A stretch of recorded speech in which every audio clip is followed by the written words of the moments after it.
nation will endure as it has endured. Our long national nightmare is over. Give me a break. That's a bunch of malarkey.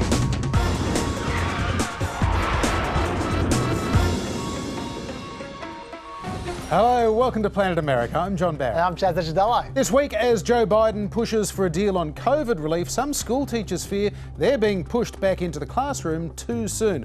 We'll speak to former Education Secretary Arnie Duncan. We're also going to be looking at the lessons from the AIDS epidemic, a QAnon Congresswoman, and the future of Space Force. But first, the second impeachment of Donald J. Trump. Oh, for f***'s sake. The Senate trial of former President Donald Trump gets underway on Tuesday next week. But this week, we got a sneak peek at what the arguments for and against Trump's conviction for high crimes and misdemeanors will be. Democratic House impeachment manager Jamie Raskin presented the articles of impeachment to the Senate and outlined the case against Trump. Wherefore, Donald John Trump, by such conduct, has demonstrated that he will remain a threat to national security, democracy, and the Constitution if allowed to remain in office, and has acted in a manner grossly incompatible with self-governance and the rule of law. That slightly confusing wording reflects the fact that Trump was still in office when he was impeached by the House. But it does go to the heart of Trump's defence. Now, the former president sacked his defence team last weekend after they seemed to balk at continuing to argue the election was stolen. although that suggestion was from anonymously sourced reports, I do point it out because the president's new lawyers are also not arguing that the election was stolen. Probably a good idea. And other reports suggested that it might have actually been about the legal fees and whether Trump was prepared to pay them up front. Not a lot of trust, it seems, in that front. Still, one of Trump's new lawyers, Bruce Castor, who's best known for declining to press criminal charges against comedian-turned-sex criminal Bill Cosby, is expected to rely on the argument that it's unconstitutional to conduct an impeachment trial after a president has left office. The scenario that the Democrats want the American people to believe is that if Donald Trump was dead, they could still do this. And that's ridiculous. Republican Trump diehards like Senator Lindsey Graham, though, favour another line of defence. Basically, that Trump can't have incited the crowd to attack the Capitol because they already wanted to do it. I don't believe the speech given by the president fits the incitement statute, that it's not a crime, and there's mounting evidence that the people came to Washington, pre-planned the attack before the president ever spoke. For their part, Democrats argue you cannot give a free pass to a former president, otherwise they could just commit a crime in the final weeks of their term and get away with it. Earlier today, Raskin invited President Trump to give evidence under oath before or during a trial. That's a little bit of a gotcha because Raskin says that it will support a strong adverse inference if the president doesn't want to do it, i.e. imply guilt. And sure enough, Trump says he will not voluntarily testify. He could still be subpoenaed to do that. So, Chaz, it's getting a little interesting. Come on, Trump. Do it for the ratings. And on Trump now being ex-president, let's not forget that Mitch McConnell had the option of revoking a Senate recess and trying Trump while Trump was still president. But Mitch rejected that option. So it's a bit cheeky to turn around now and go, oh, finally he was still president. Having said that, Trump's constitutional defense is quite arguable. The Constitution says that the president, vice president, and all civil officers of the United States shall be removed from office if impeached and convicted. Not a president, the president. There's only one president, and right now it's not Trump. Also, they shall be removed from office, but he's already been removed. So, a trial does seem to contradict the Constitution, but many legal scholars have also noted that the president was Trump when he was impeached in January. So even according to Trump's defense, his impeachment was legitimate. And look what the Constitution also says. The Senate shall have sole power to try all impeachments. It doesn't say when, it doesn't say how, it just says the Senate has to try all legitimate impeachments. Well, here's an impeachment. Try it. Like John said, there's also an argument out there that Trump didn't specifically incite the crowd during that speech on January 6th. Both sides are cherry-picking quotes to support their case here. Some Democrats have noted that during Trump's speech, mentions of civil war on the right-wing's favoured social media site Parler quadrupled from the level it was at before. But Trump's defence briefing maintains that he fully and faithfully executed his presidential duties and at all times acted to the best of his ability to preserve, protect and defend the Constitution. Well, we'll see about that, because Democrats might focus on what he did after the speech more than during it. You see, the rioters broke into the Capitol at 2:11 p.m. during rolling live coverage on cable news. At 2:13, the Senate skedaddled. Is not about the good people of Arizona. And it will stand in recess until the call of the chair. We'll pause. Protesters are in the building. Thank you. Yet over 10 minutes later, Trump then tweeted that Mike Pence didn't have the courage to do what should have been done to protect our country and Constitution. Now, it is true that 14 minutes after that, Trump tweeted to support the Capitol Police and to stay peaceful. And 40 minutes after that, he tweeted a request for everyone to remain peaceful, no violence. But it took until over 2 hours after the rioters broke into the Capitol building for Trump to straight out tell them to stop it and go home. But you have to go home now. We have to have peace. We have to have law and order. We have to respect our great people in law and order. We don't want anybody hurt. So the question for the Senate will be, did he do enough to protect the country and Constitution? Especially given while the riot was happening, John, Trump called senators lobbying them to undermine the vote certifications. This is while the senators were hiding from rioters. And we know what he was asking them to do, because that genius Rudy Giuliani also rang the wrong senator and left a message on their voicemail. Here it is. And I know they're reconvening at 8 tonight. But the only strategy we can follow is to object to numerous states and raise issues so that we get ourselves into tomorrow, ideally until the end of tomorrow. Giuliani plotted on a voicemail. I think we're going to be hearing that clip next week, John. Yeah, we might hear the martini defence for Rudy's actions there. President Biden, of course, came to office hoping that his 3.5 decades in the US Senate would help him to work across the aisle to reach agreement on things like this new COVID relief package. And there were some encouraging signs this week when a group of 10 Republican senators met with President Biden. The Oval Office meeting went longer than expected, 2 full hours. I feel like I'm back in the Senate. And when they emerged, the group of Republican senators sounded encouraged. I think it was an excellent meeting. They called it a success. They called it productive, but they did not say they reached an actual deal. I wouldn't say that we came together on a package tonight. Yeah, in fact, despite the cordial atmosphere, which in and of itself is not a bad thing, Democrats and Republicans are a long way apart. Joe Biden's proposed American Rescue Plan comes at a cost of $1.9 trillion. The Republicans came to the White House armed with an offer to support a much slimmer package worth $618 billion. 2 massive COVID packages last year allocated about $4 trillion already, so this is not one and done. So the question for Joe Biden right now is, does he reduce the amount that he spends in the name of bipartisanship? Well, maybe he'll consider that. But both the President and his Treasury Secretary, Janet Yellen, have reportedly already told their Democratic colleagues that $618 billion counter-offer is just way too small to get the economy back up and running. The Democrat Senate Majority Leader Chuck Schumer agrees. He says one way or another, they are going to get a bill passed next month. We want to work with our Republican colleagues to advance this legislation in a bipartisan way, but the work must move forward, preferably with our Republican colleagues, but without them if we must. So if all 10 Republicans support the Democrats' bill, then they would have the 60 votes needed to overcome a filibuster. It would become law. But if they can't muster 60 votes, then the Democrats need that process we've talked about before, budget reconciliation. And in that instance, they won't need any Republican votes as long as all 50 Democrats are on board. So, does the chairman of the Budget Committee, Independent/Democrat Senator Bernie Sanders, think that it's worth horse trading to try and win over some Republican support? No. The priority that I see is addressing the crises facing working families. So this is a really important early test of Joe Biden's commitment to working with Republicans. Does he compromise with them and upset the left, or does he stick with his guns and go it alone with the Democrat majority? Yeah, it's an interesting test, all right, because the difference between the two sides isn't just the price tag. In fact, when it comes to testing, vaccines, protective equipment, the two sides' plans are pretty much identical.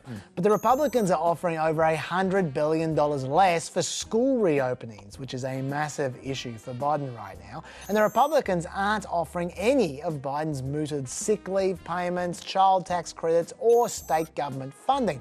And there goes most of the stimulus from the package. Now, we should say that Mark Zandi from Moody's has projected that America currently has an output shortfall of about 4 to 5% of GDP. And Biden's package could overstimulate with 8 to 9% of GDP. But on the other hand, Trump's Reserve Bank Chair, Jerome Powell, who is still around, says he's more worried about falling short of a complete recovery than he is about the possibility of higher inflation from overstimulation. In fact, he says he'd welcome slightly higher inflation. And Standard & Poor's project Biden's package would see the economy reach pre-crisis levels in the second quarter of this year and then drive stronger growth through to 2023. So who knows who's right there? Either way, it doesn't actually matter whether Biden wants to go it alone if he doesn't have 50 Democratic votes. As you said, the 50th vote is Joe Manchin, and he's being very enigmatic. He said 2 days ago that he's voting to move forward with the process to do it without Republicans because we must address the urgency of the COVID crisis. But then he turned around, went on Fox News straight away and said this. We're going to make this work in a bipartisan way. My friends on the other side are going to have input, and we're going to do something that we agree on. I'm not going to do it just down the lines of just saying party line vote. It has to make sense. So I said, fine, we'll start this process, but I want you to know I will vote in a bipartisan way.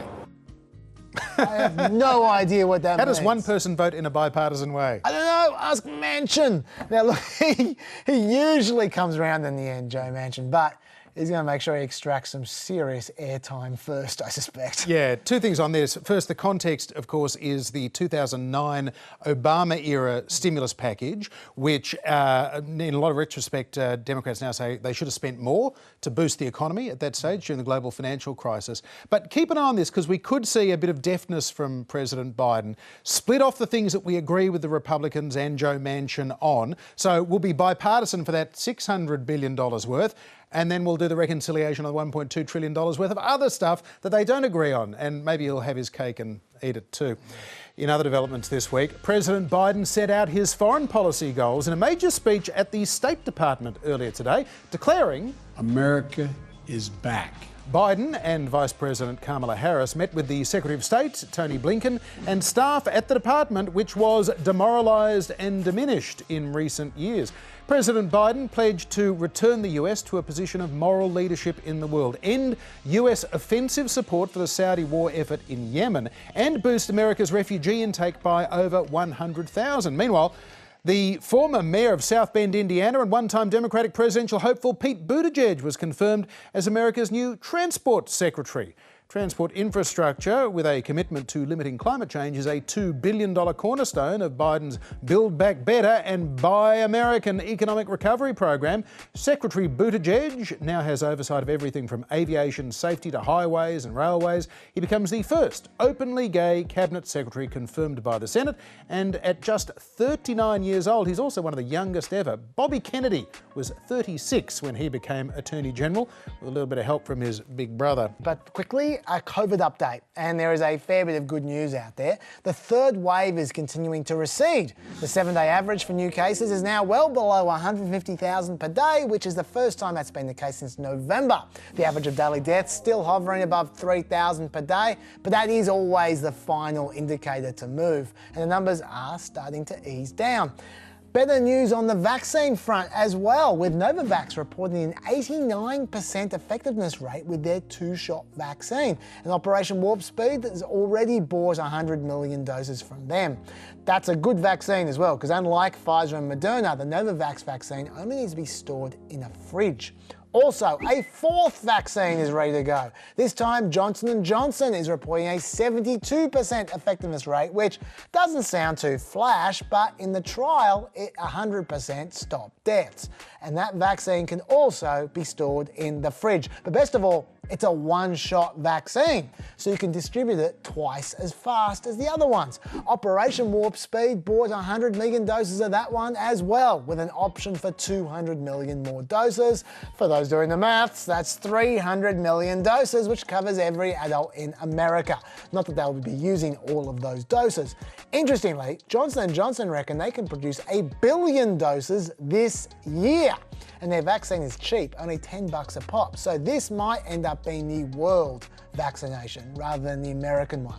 But unfortunately, this is where the bad news begins, because all those 4 vaccinations we've got now have something in common. They're less effective against the South African variant of COVID.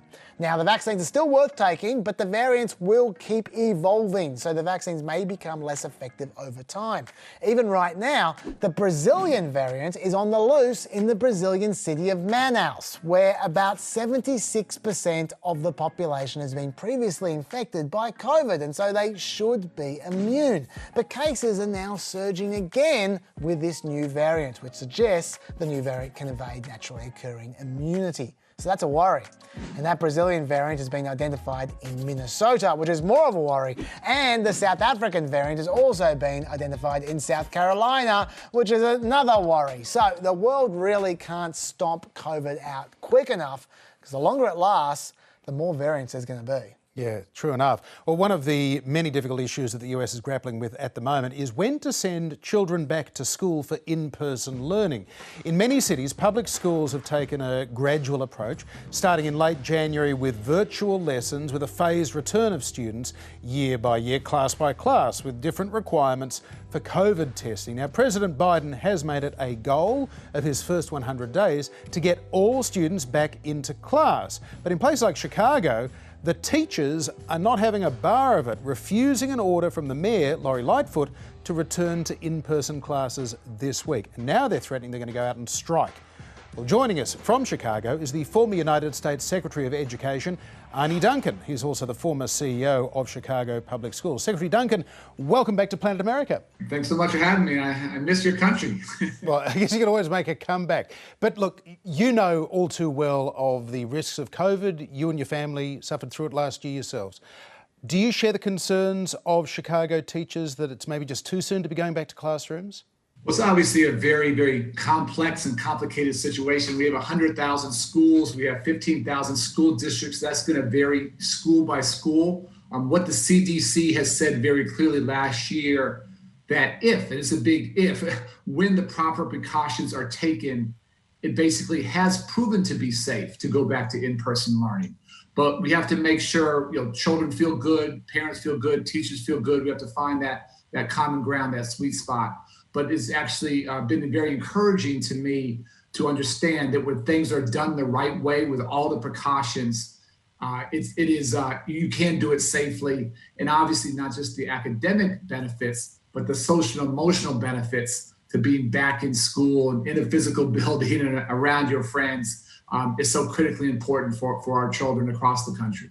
Now, some teachers' unions say that teachers shouldn't return until the schools are properly safeguarded, community rates of transmission are low, all that kind of stuff. But then other teachers' unions say that the teachers themselves should be vaccinated before they return. And then one or two even say that the kids should be vaccinated before the teachers return. So where do you think the line should be drawn? Well, there's a couple of different issues there, so I'll try and take them one at a time. So there's not a vaccine for children yet here, so that's a that's not going to happen. I do absolutely agree that teachers and students should return to school when the positivity rates in communities are low, and again, where those schools are really safe and where physical distancing is possible. And so where there's enough PPE, where there's good ventilation, when bus routes have been figured out, feeding kids has been figured out, the degree of complexity here is obviously enormous. But we do have, as you know, thousands of schools that have been open around the country, and they've been opened safely. And for me, the goal is never to open schools, is to keep them open. And when you open and close and open and close, that just sort of re-traumatizes everybody. That doesn't serve anyone well. So I'll just continue to repeat, when it is done safely and thoughtfully, with safety being of the highest importance, the most importance, we've been able to see pretty good results. And then let's be clear, the goal isn't ever to return 100% of children on day one. This should be done slowly, thoughtfully. What many folks have done, which I think makes a lot of sense, is open with the youngest children first and go from there, and also the most vulnerable children. And schools here in America, and I'm sure it's true in many places in Australia, they're not just places of learning, they're social safety nets. Schools have fed tens of millions of children, their families in a broader community, meals every single day since the pandemic started almost a year ago. I've done a weekly call around food distribution through schools every week since March, and that's been heroic work. We have to take care of children's social and emotional needs, and again, the amount of trauma they're dealing with is extraordinary. And we take care of those things first. Make sure they're not hungry, make sure they're not traumatized, really working through that. Then let's sort of talk about getting back into the academic part of school. Arnie Duncan, research suggests that it's not just the teachers that are worried about kids coming back to class, it is also the parents of the kids that are worried. Particularly parents from minority backgrounds who are also the ones who are seeing their students, their kids falling behind at the greatest rate. How do you untangle that knot? Well, to be clear, everybody's worried. My wife and I have 2 children at home. We're figuring this out. So kids are worried, parents are worried, teachers are worried. We've never obviously been in a situation like this. It's a once in a century, hopefully, occurrence. This was a natural disaster that morphed into a man-made catastrophe. Our country's lack of leadership has made this so much more devastating than what you've seen there in Australia and what's happened in New Zealand. I'm so envious of the leadership there, and we've lost so many people. I had another friend pass away this past weekend, unfortunately.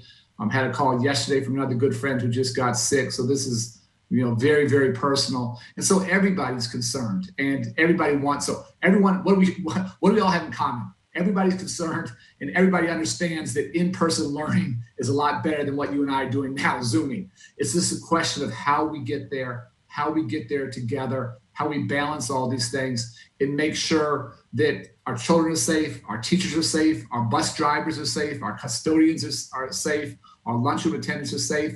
And then when you have children going home, John, to your question, where parents might be more acutely at risk, or children being raised by their grandparents who are, by definition, more at risk, we have to be extraordinarily thoughtful about how we do that.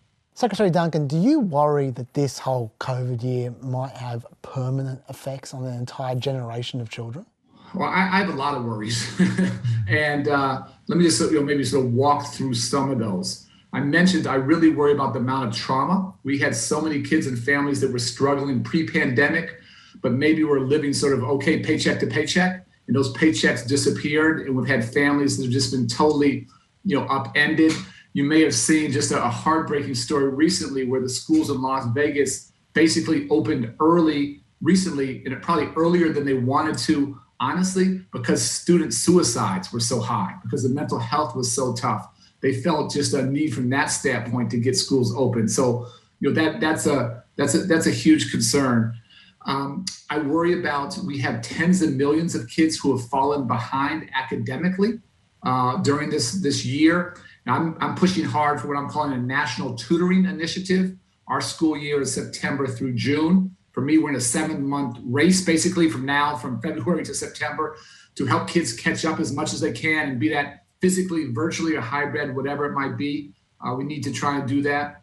I worry about how unnatural it is for kids to be Zooming all day, and just in terms of normal, healthy growth and development. And young kids want to play tag, and teens want to start to date and explore those things. And just it's been such an isolating experience. And human beings are by definition social beings.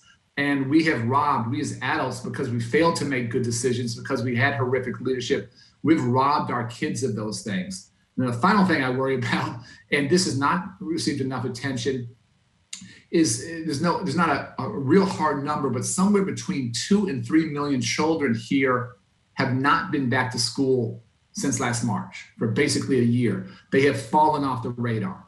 And that is truly right now a lost generation. And for me, the most important thing the new administration can do, and I've been talking to them, is we have to go find those children. We have to bring them back in and figure out what's going on. And so it's an extraordinarily hard, complicated, complex time. But taking care of kids' social and emotional health, helping kids catch up, and then finding those kids that have disappeared and figuring out what they need, again, not just academically, but socially and emotionally. Those are the 3 top priorities in my mind as we go forward. Arnie Duncan, thank you very much indeed for joining us on Planet America. Take care, guys. Thanks for the opportunity. It was 1 year ago that senior members of the then Trump administration were being warned of the looming threat posed by COVID-19, and history now shows the president's denialism, followed by a slow, uncoordinated and at times inept response, has come at an appalling human cost in the United States. The way that President Trump downplayed the risk and even the value of the lives that were being lost has echoes of America's last great public health crisis, the AIDS epidemic of the 1980s. July 1985, one of Hollywood's biggest stars is sick. Just what is wrong with Rock Hudson? Tonight, the 59-year-old actor remains in a Paris hospital undergoing tests, but the nature of his illness has become clouded in mystery and confusion. At first, Rock Hudson's press agent tells reporters his dramatic weight loss is the result of cancer. It takes no expert to see that something is seriously wrong with the 59-year-old actor. Here he is just a few years ago on the Live at 5 set. And here, just last week, with a former co-star Doris Day. As fears for Hudson's health grow, President Ronald Reagan is among the well-wishers. Hudson got a phone call today from an old Hollywood friend. President Reagan spoke to the ailing actor and wished him well. There are rumours that Hudson may have AIDS, a disease almost unheard of just 3 years earlier. Scientists at the National Centers for Disease Control in Atlanta today released the results of a study which shows that the lifestyle of some male homosexuals has triggered an epidemic of a rare form of cancer. 2 days later, Hudson's representatives confirm the star is suffering from the illness. Mr. Rock Hudson has acquired immune deficiency syndrome. And suddenly, AIDS was big news. Today, there are more than 10,000 cases of AIDS in the United States. Nearly 5,000 people have died from AIDS. French doctors tell Hudson his disease is too far advanced for experimental antiviral treatment. Hudson begs another old show business friend, First Lady Nancy Reagan, to lobby the French, but she refuses to get involved. Just over 2 months later, Rock Hudson is dead. It was just this past July that the word came out that he had something drastically wrong with him. He appeared gaunt and drawn when he made an appearance with Doris Day to promote a television program. It was soon after that that the truth did emerge. Rock Hudson was suffering from AIDS. Hudson had been a fixture on American TV screens in the 1970s and early 80s, and one of the most popular movie actors of the 1950s, starring in a series of romantic comedies with Doris Day. His image was of a wholesome heartthrob. Oh, well, ma'am, I wouldn't want to do anything that might spoil our friendship. Is that all it is with us? Friendship? For many Americans, Rock Hudson was the first person they knew of with AIDS, and while his sexuality had been gossiped about, it wasn't until his health failed that friends acknowledged he was gay.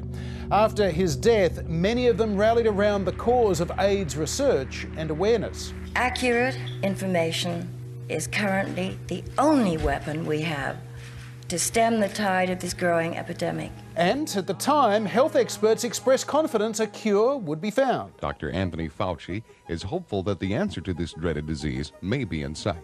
I believe now that we have the agent in hand, that the amount of effort and energy that's being put into it by biomedical sciences, that within a reasonable period of time we'll have a lot of these answers. Politicians in Washington, though, had largely been turning a blind eye to the epidemic. The White House did little. In 1982, Reagan's press secretary, Larry Speakes, treated it all as a bit of a joke.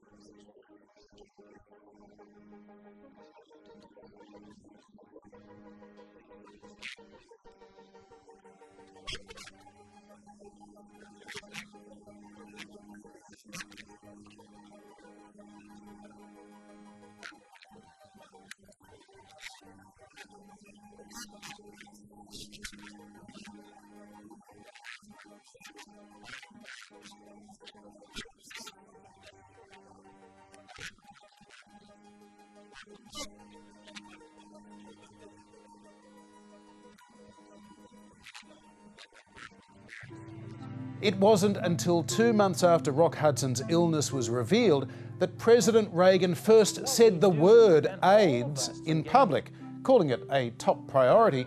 2 weeks later, on what turned out to be the day of Hudson's death, Congress allocated $190 million towards finding a cure. Earlier that year, though, the federal budget had cut AIDS funding. In 1985, new AIDS cases surged almost 90%. More than half of all patients had died by the end of the year. Ronald Reagan had been slow to focus on AIDS for several reasons. He wanted to cut back on government spending, including health research. Sex education and anything like it was controversial, and some of Reagan's fellow conservatives simply blamed the victims. It was California Republican William Dannemeyer who recently declared on the House floor, God's plan for man was Adam and Eve, not Adam and Steve. It was another 2 years before President Reagan began to show the kind of leadership health experts and activists had been calling for. The first AIDS Awareness Month wasn't held until 1987. What our citizens must know is this. America faces a disease that is fatal and spreading, and this calls for urgency, not panic. It calls for compassion, not blame. And it calls for understanding, not ignorance. Political inaction proved deadly. By the time Ronald Reagan left office in early 1989, more than 45,000 Americans had died of AIDS-related diseases. By its peak in the mid-1990s, more than 50,000 Americans were dying every year. Today, there are 1.2 million Americans living with HIV and AIDS. For many, the prognosis is very good, thanks to advanced antiretroviral therapies, and while there are some promising vaccine trials underway, there still is no cure. When the internet took off, society held such wonderful hopes of an information society where we could all thrive and learn and overact massively. But today people are so freaked out by online misinformation that writers in the New York Times are calling for the appointment of a reality czar. Now, if you happen to be 250 years old, this will give you a strong sense of deja vu, because a similar situation arose at the turn of the 19th century, leading to the passing of the infamous Sedition Act. Caitlin Carter is a political historian who specialises in that period of history, so we asked her whether history is repeating itself. A lot of people think that the 18th century is very, very distant from our world, and of course, in many ways it is. But what's very interesting is that there was a real boom in print media in the 18th century, a real expansion in the amount of printed material that was available, and also rising literacy rates. So there was more circulating and more people had access to this kind of information in a similar way to the origins of the internet. And similarly to what we thought at the beginning of the internet, there was great optimism that this greater circulation of information would really promote the truth and would allow people to become much more enlightened and informed. By the 1790s, though, a lot of people started to get very concerned that, in fact, it was having the opposite effect, that, in fact, this greater availability of information was actually promoting more falsehoods and what they called misrepresentations in a way that's very similar to what we see about concerns with the internet today. I wonder, Caitlin, can you give us a bit of an example as to the kind of misinformation that was being circulated in that sort of 1790s period leading up to the Sedition Act being passed? Who was spreading this information? How are they spreading it? Yeah, that's a great question. In a lot of ways, the kind of misinformation that Federalists were concerned about in the 1790s was part of the problem with why the Sedition Act didn't work out so well, because oftentimes it really boiled down to opinions and kind of criticism of the government. So they were particularly concerned about newspaper editors and politicians spreading kind of insinuations about the motives of President John Adams. And they were really worried about French influence in particular in shaping public opinion in the country.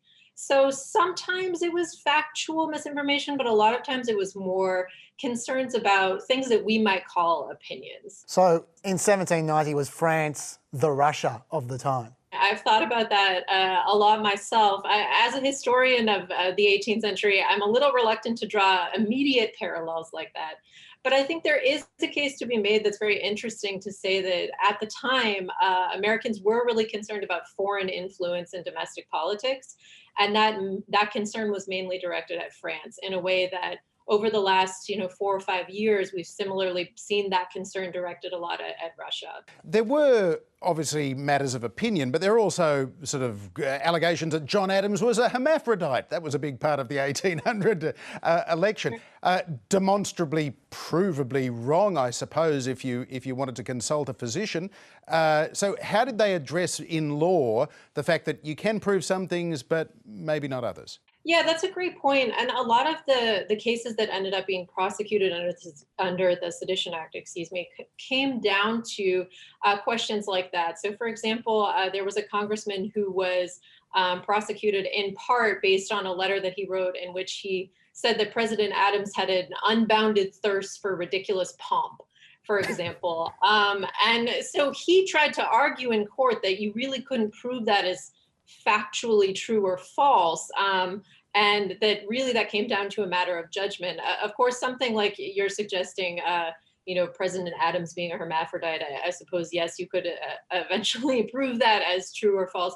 But it's interesting because a lot of those cases came down to things that people might consider a little bit silly or ridiculous, not necessarily the kind of thing that we're talking about today, such as the lie that the election was fraudulent or was stolen.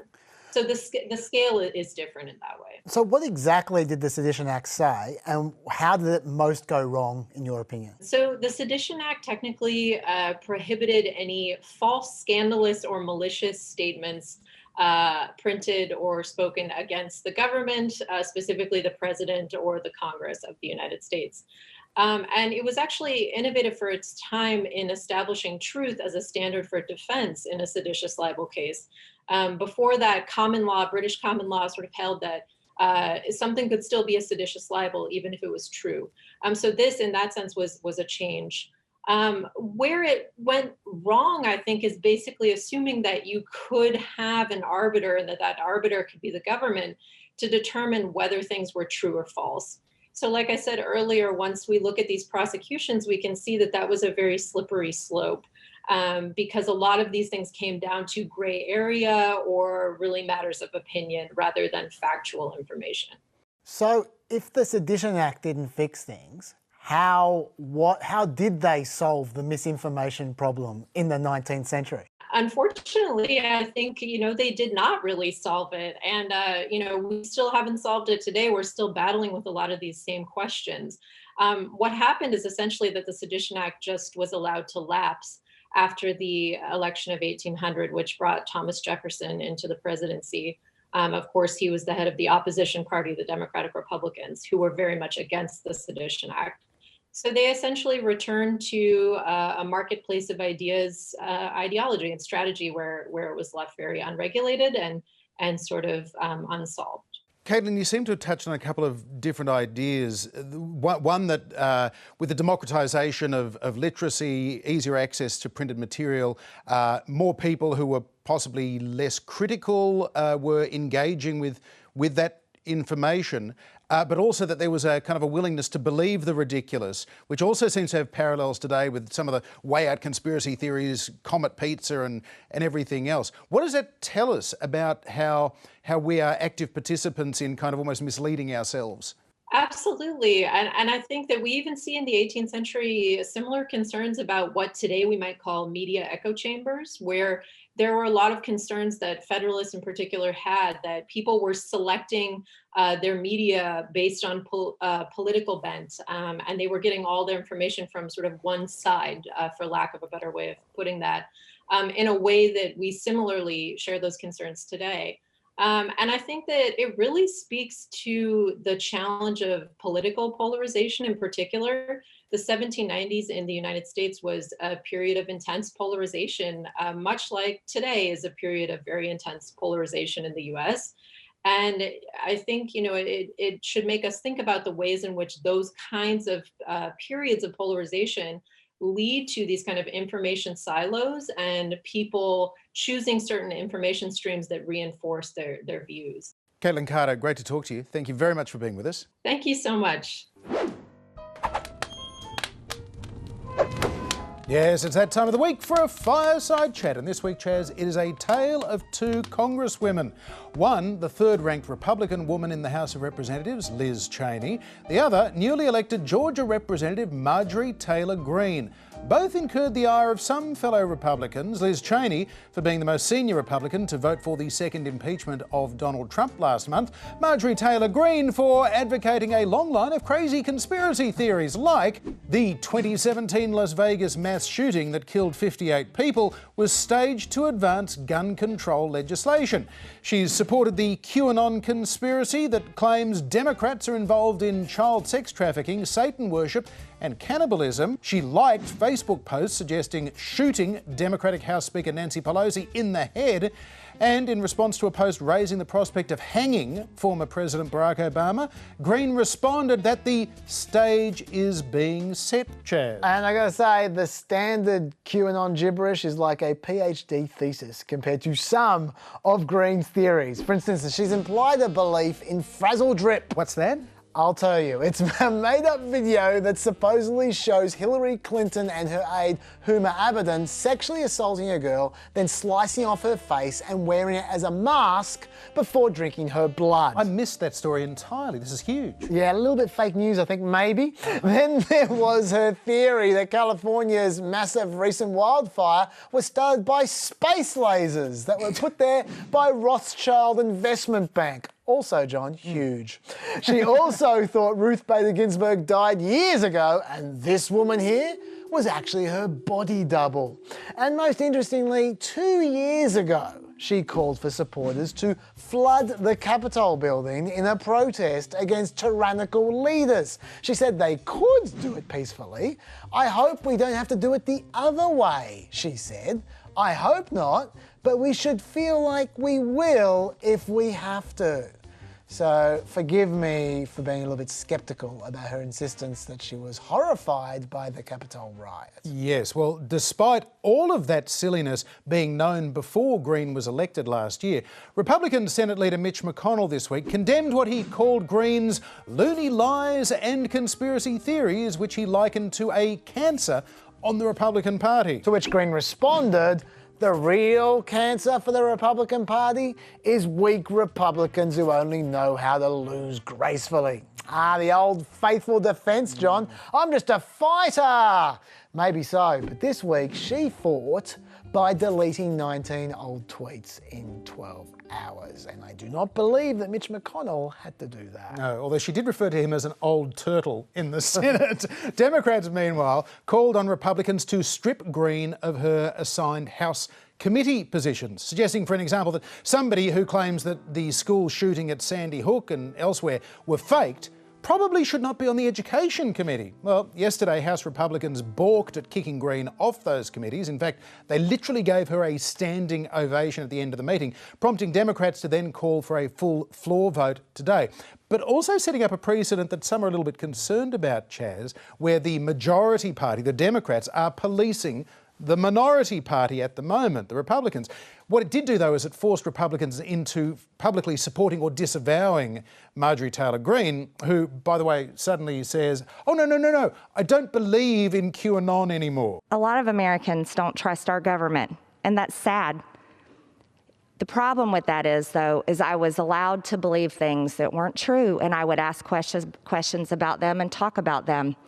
And that is absolutely what I regret. So later in 2018, when I started finding misinformation, lies, things that were not true in these QAnon posts, I stopped believing it. Well, in the end, most of her colleagues bought that. Just 11 Republicans voted with the Democrats to remove Green from those committees. That has gone through, though. Green still hasn't recanted arguably her most damaging claim, though, that the election was stolen from Donald Trump. Meanwhile, Liz Cheney stared down a push by Trump loyalists to have her demoted.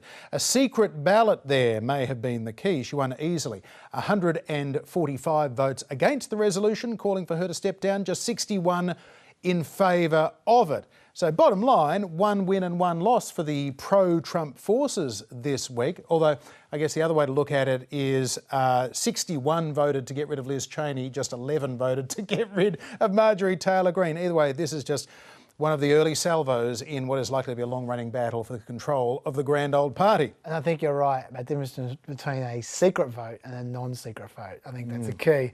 Now, having said that, I reckon we shouldn't go over the top with these kinds of stories. I reckon Republican Marco Rubio was spot on when he tweeted, reporting a politician believes in conspiracy theories is legit, but the attention they get should be proportional to their ability to influence actual public policy. Don't make them famous, help them raise money, or elevate conspiracy theories. I think that's a fair point. But there are a few reasons I reckon Marjorie TaylorGreen is worth paying attention to, even though she has no influence on policy at the moment. Firstly, she's not some random nutter foisted on the Republican Party because of their primary system.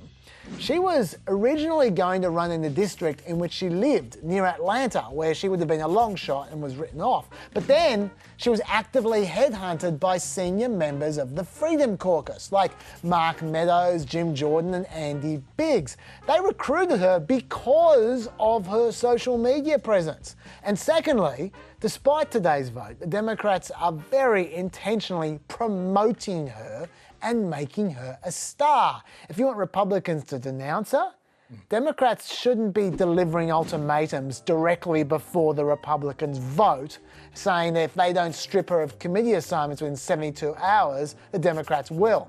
That's what you do if you want Republicans to dig in and oppose you. In fact, Democrats are already running ads in swing districts tying Marjorie TaylorGreen to vulnerable Republicans. QAnon, a conspiracy theory born online, took over the Republican Party, sent followers to Congress, and with Donald Trump, incited a mob that attacked the Capitol and murdered a cop. Congressman Mike Garcia should have stood with us, but he was a coward. He voted to protect Trump. Congressman Mike Garcia, he stood with Q, not you.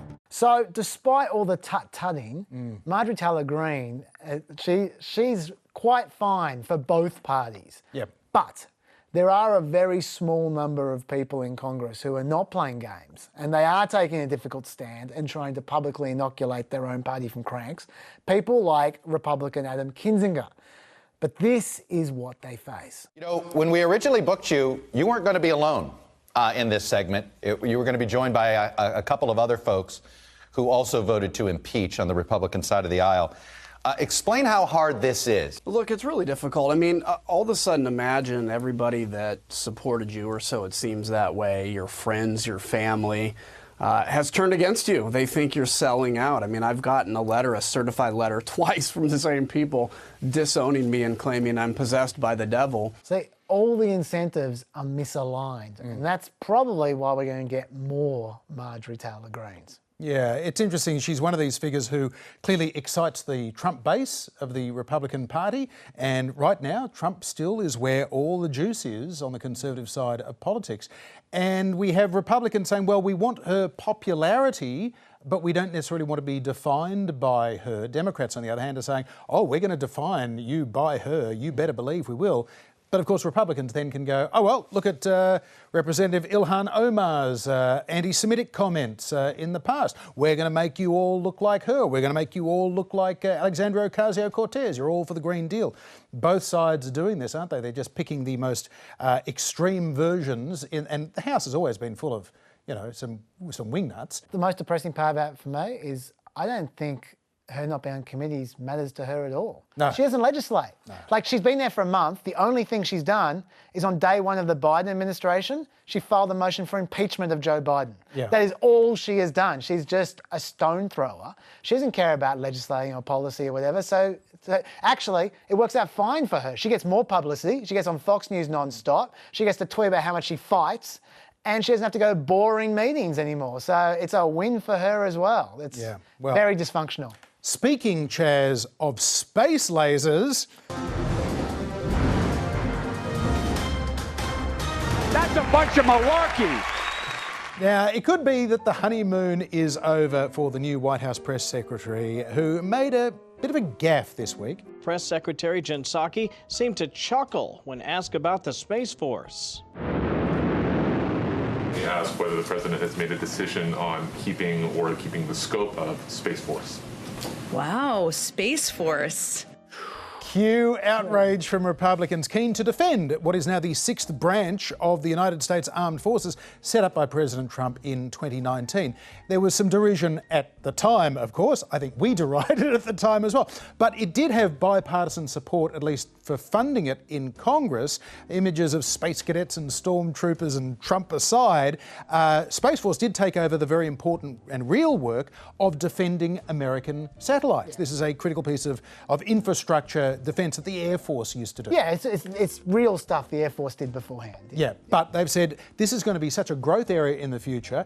It no longer needs to be under, you know, since the 50s, it's been the USAF that's been doing it, whole new branch. That was their rationale. Those that argue against it say, yeah, it's important work, but you're duplicating so much by creating a whole new branch of the military, not to mention the silly uniforms. Well, Jen Psaki was sticking a little more closely to her script yesterday. They absolutely have the full support of the Biden administration, and we are not revisiting the decision to establish the Space Force. The desire for the Department of Defense to focus greater attention and resources on the growing security challenges in space has long been a bipartisan issue. So she pointed out as well that it's not actually up to Biden. It would be up to Congress to decide whether to roll the Space Force back into the Air Force. But this is kind of interesting because Joe Biden is, you know, he's very much, he came of age during the Kennedy era, the Apollo program. He has a moon rock in the Oval Office now on his bookshelf. It's possible that, given the timeline of the Return to Moon program, the Artemis program, that in fact Americans could be back on the moon as early as 2024, so in Joe Biden's first term in office. Now, that's looking unlikely because Congress is not giving NASA the money that they need probably to meet that 2024 deadline. But that is the stated deadline for Americans back on the moon. So it's going to be interesting to see, because this is one of those things when Joe Biden is talking about the search for unity and getting Americans to agree on things. Well, Americans historically have agreed on things like putting Americans on the moon and getting to Mars someday. That could be part of Biden's imprint on the presidency, but talking about his imprint on the presidency, I saw the first example of just pure Biden this week, and I loved this particular example. It involved Jen Psaki. It is about the GameStop story where basically some punters on Reddit took on some Wall Street traders and beat them. I don't want to go into too much detail. They pumped up the price of a retail outlet that sells video games because they thought it was undervalued, and it kind of became this viral thing. Yeah, and it was a big story. So the reporters asked Jen Psaki, what's Biden going to say about this story? What's he going to say? And this is how she reacted. Do you anticipate President Biden to address the GameStop controversy when he meets with his economic team a little bit later this morning? No. Do we anticipate him addressing it publicly, you mean? No, just talking about it with his economic team. Well, the focus of the meeting is about the recovery plan, about the status of the economic recovery, about obviously the data that we saw yesterday. I'm sure they'll cover a range of topics during that meeting, but that's not the focus. Story. Okay. I know it's a big story, but it doesn't, obviously our focus and our big story is getting the American people back to work. During the Trump administration, not a single story went by, let alone a viral story, without a comment from the president, either on Twitter or whatever, out in public. They don't care. This is the post-Trump presidency that we're seeing right now. Joe Biden promised that you'd be able to forget he existed. Yep. That's a promise made, promise delivered. And I'm here all for forgetting the president even exists. Well, good stuff. I don't know how they're going to cope in the White House press corps, because they've been told, OK, you've had 4 years of hamburgers and fries, you're now on quinoa and kale.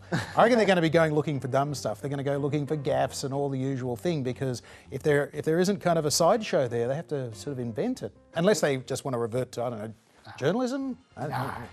That's it for another trip to Planet America. You will find longer versions of our interviews up on Facebook and YouTube as well. And we've got a new pet podcast for you there as well. And we'll see you back here at the same time next week. Bye-bye. Later.